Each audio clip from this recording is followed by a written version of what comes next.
अगर आपने पिछले 2-3 साल में कोई ऐसा सेक्टर पकड़ा होगा जिसके अंदर सबसे ज़्यादा पिटाई हुई होगी, तो वो होगा हमारे हाई पी वाले स्टॉक्स। जैसे कि एक कंपनी का आपके सामने नाम लेता हूँ, सारेगामा। ये कंपनी का जो शेयर है वो ट्विटर और पूरे सोशल मीडिया प्लेटफॉर्म पे बहुत ज़्यादा पब्लिकली अनाउंस्ड होता था। हर ट्वीट पे इस कंपनी के बारे में डिफरेंट डिफरेंट ओपिनियंस होती थी लोगों की, और लोगों ने इस स्टॉक को काफ़ी ऊपर तक लेके गए। लेकिन प्रॉब्लम कहाँ आई कि जब तक आपका जो वैल्यूएशन का पार्ट है वो आपका ठीक नहीं होगा, तो आपको फ्यूचर के अंदर हमेशा दिक्कत रहेगी अपनी स्टॉक की एप्रिसिएशन के फ्यूचर के ऊपर। अब कहाँ दिक्कत आ रही है कि कंपनी की वैल्यूएशन जो है अभी भी 40-50% टूटने के बाद भी इस टाइम हाई पे है, जो कि इस टाइम 30 से 35 की पी रेशो पे है। लेकिन कंपनी के फंडामेंटल्स जो हैं वो बहुत बढ़िया हैं। जैसे कि इस साल के कंपनी के जो रेवेन्यू रिजल्ट्स आए हैं उसके अंदर कंपनी ने 29% की ग्रोथ दिखाई है हमारे रेवेन्यू के अंदर, 24% की ग्रोथ दिखाई है हमारे पैट के अंदर। कंपनी का एडजस्टेड एबिटा जो है वो 36% का है।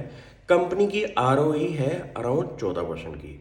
तो ऐसे नंबर्स देख के तो बहुत बढ़िया लगता है कि ये तो बहुत बढ़िया स्टॉक है, लेकिन ये 30-40-50% क्यों टूटा है। रीज़न बीइंग आ जाता है कंपनी की वैल्यूएशन के पार्ट पे, क्योंकि कंपनी में फंडामेंटली कोई दिक्कत नहीं है, लेकिन एक स्टॉक को इतना अप्रिशिएट अगर आप कर देंगे और वो अपने वैल्यूएशन के पार्ट से बहुत दूर चले जाएगा, तो उसको फिर अपनी एवरेज पे आना पड़ेगा।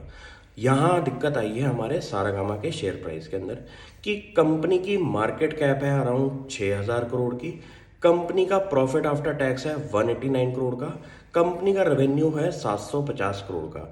लेकिन अगर आपकी इस टाइम मार्केट के अंदर जस्टिफिकेशन नहीं है आपकी हाई पीई की, तो आपका हमेशा पीई जो है वो डी रेट होगा। कंपनी की पी रेशियो को पिछले 2-3 साल से अगर आप नोटिस करेंगे तो 70-75-80 की पी पे भी ये स्टॉक गया था।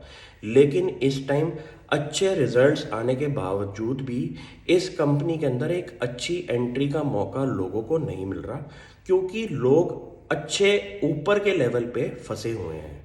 तो ऐसा भी एक लेसन लर्न करना चाहिए कि हमेशा फंडामेंटल सही होने की वजह से आपको स्टॉक में एंट्री नहीं लेनी, क्योंकि अगर वैल्यूएशन आपकी ठीक नहीं होगी तो आप जो प्राइस पे कर रहे हैं उस पे एप्रिसिएशन की गुंजाइश भी जो है वो काफ़ी कम रहती है। तो आपको बहुत सारे फैक्टर्स देख के मार्केट में एंट्री लेनी होती है, क्योंकि सिर्फ स्टॉक के फंडामेंटल्स देख के अगर आप एंट्री ले रहे हैं और आप वैल्यूएशन वाला पार्ट, जो कि आई थिंक 90% इंपॉर्टेंट होना चाहिए, एंट्री प्राइस, वो आपका ठीक नहीं होगा, तो फ्यूचर में आपको रिटर्न की भी दिक्कत आएगी। मुझे लगता है कि कंपनी बहुत बढ़िया है, कंपनी के फ्यूचर एस्पेक्ट्स बहुत बढ़िया हैं, लेकिन कंपनी के वैल्यूएशन के पार्ट की वजह से इस टाइम कंपनी का जो 2-3 साल से अंडर परफॉर्मेंस चल रही है वो ठीक रीज़न आपको पता होना चाहिए कि वैल्यूएशन की वजह से, फंडामेंटल्स की वजह से नहीं है। तो लॉन्ग टर्म स्टोरी कंपनी के बिजनेस के अंदर इंटैक्ट है।